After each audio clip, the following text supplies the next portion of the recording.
The world is rotten to its core, infested with demons masquerading as humans. Frieren's words echoed through the desolate ruins of what was once a thriving town. The air was thick with the stench of decay and smoke, a nauseating cocktail that clung to the back of the throat. Charred bodies littered the streets, their faces frozen in eternal screams of agony. Some were barely recognizable as human, their flesh melted and fused with the cobblestones beneath them. The immortal elf stood amidst the carnage, her silver hair whipping in the acrid wind. Her once gentle eyes now burned with a fanatical gleam, reflecting the flames that still licked at the edges of collapsed buildings. Blood spattered her pristine robes, a stark contrast to the ethereal beauty of her ageless face. "They hide among us, waiting to strike," Frieren continued, addressing the small group of followers gathered around her. "But we will root them out, no matter the cost." Her disciples nodded fervently, their eyes glazed with a mixture of fear and adoration. They were a motley crew of outcasts and zealots, drawn to Frieren's crusade like moths to a flame.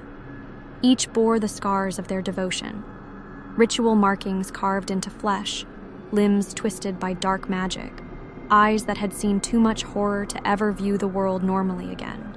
As Frieren turned to leave, her gaze fell upon a trembling child hiding in the shadows of a crumbled wall. For a moment, something flickered in the elf's eyes, a hint of the compassion she once held dear, but it vanished as quickly as it appeared, replaced by cold suspicion. "Bring the child," she commanded, her voice devoid of emotion. "We must be certain." One of her followers, a hulking man with ritualistic scars crisscrossing his face, lumbered forward. The child's screams pierced the air as he was dragged from his hiding place, small hands clawing desperately at the ground. Frieren approached, her slender fingers outstretched. Magic crackled at her fingertips, a sickly green energy that made the air itself recoil. The child's cries grew more frantic as she drew near, his eyes wide with terror. "Please," he sobbed. "I'm not a demon. I'm not." Frieren's expression remained impassive as she placed her hand on the boy's forehead. The green energy pulsed, and the child's screams reached a fever pitch before abruptly cutting off. His body went rigid, eyes rolling back in his head as foam frothed at his mouth. After an agonizing moment, Frieren withdrew her hand. The child collapsed to the ground, twitching and whimpering. "He speaks the truth," Frieren announced, her voice tinged with disappointment. "Leave him. We move on." As the group departed, leaving the traumatized child behind, none noticed the dark figure watching from the shadows of a distant alleyway. Fern, once Frieren's devoted apprentice, now a wizened old woman, felt her heart break anew at the sight of what her mentor had become. "We're too late," she whispered to her companion, the aged warrior Stark.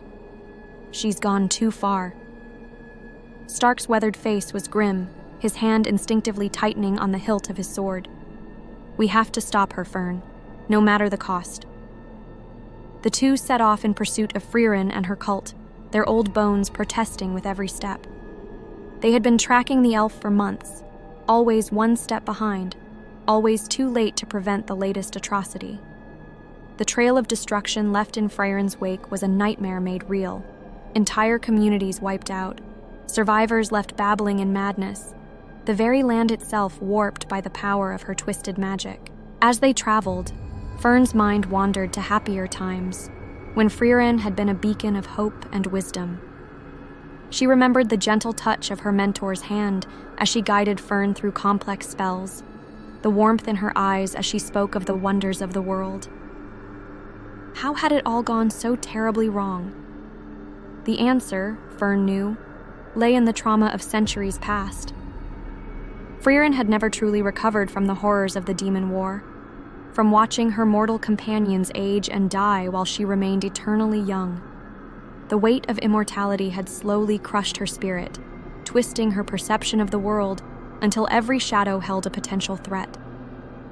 As night fell, Fern and Stark made camp in a small clearing. The forest around them seemed to press in, the trees looming ominously in the darkness. Stark built a small fire, its flickering light casting grotesque shadows that danced at the edge of vision. "Do you think we can save her?" Fern asked, her voice barely above a whisper. Stark's face was a mask of conflicting emotions, hope warring with grim reality. "I don't know," he admitted. "The Frieren we knew, I'm not sure she exists anymore." Their conversation was cut short by a blood-curdling scream that echoed through the forest.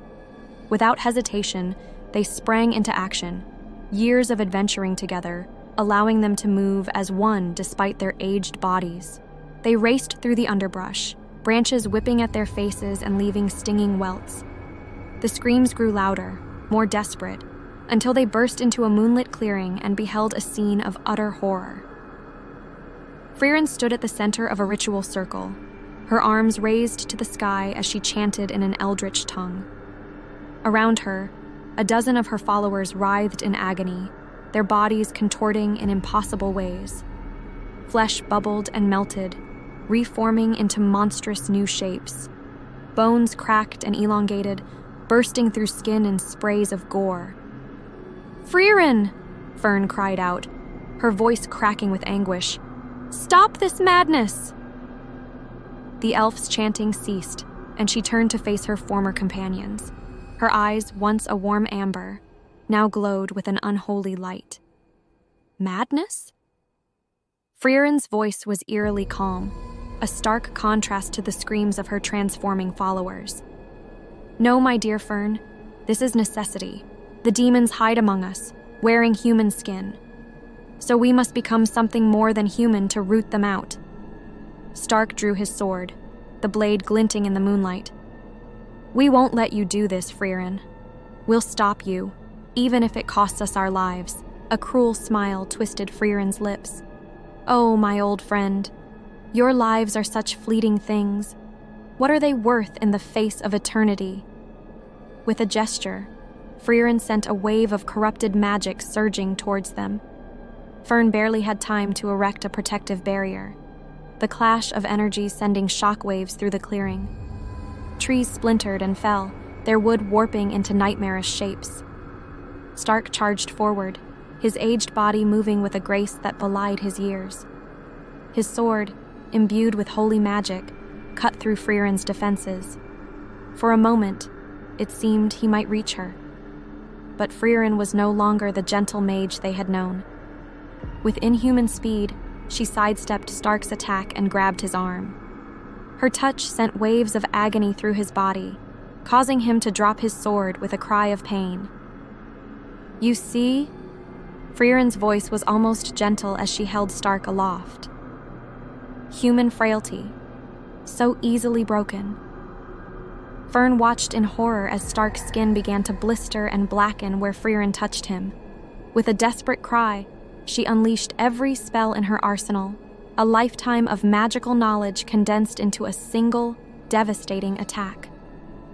The air itself seemed to ignite as Fern's magic collided with Frieren's defenses. The elf was forced to release Stark, who crumpled to the ground, his arm a ruined mass of charred flesh. For a moment, the two mages stood locked in magical combat, the very fabric of reality warping around them. Fern felt her strength ebbing, her old body unable to channel such power for long. But just as she thought she would be overwhelmed, a change came over Frieren's face. Recognition flickered in those glowing eyes, a hint of the old Frieren shining through. "Fern," she whispered, her voice suddenly small and confused. What have I done?" The moment of lucidity was fleeting. With a howl of anguish, Frieren clutched her head and staggered backward. The magic swirling around her went wild, lashing out in all directions. The ground beneath their feet began to crack and split, fissures spreading outward like a spider's web. "Run!" Stark shouted, struggling to his feet. "The whole area is collapsing." Fern hesitated, torn between the urge to save herself and the desperate need to help her former mentor. But as the earth continued to fracture and magical energy surged unchecked, she realized there was no choice. With a heavy heart, Fern helped Stark to his feet, and together they fled the disintegrating clearing.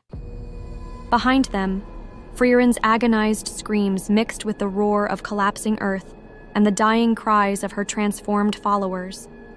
They ran until their lungs burned and their legs gave out, finally collapsing at the edge of a cliff overlooking the valley below.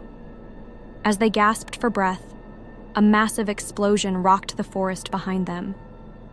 A pillar of sickly green light shot into the sky, spreading out like a poisonous canopy over the land. "Is it over?"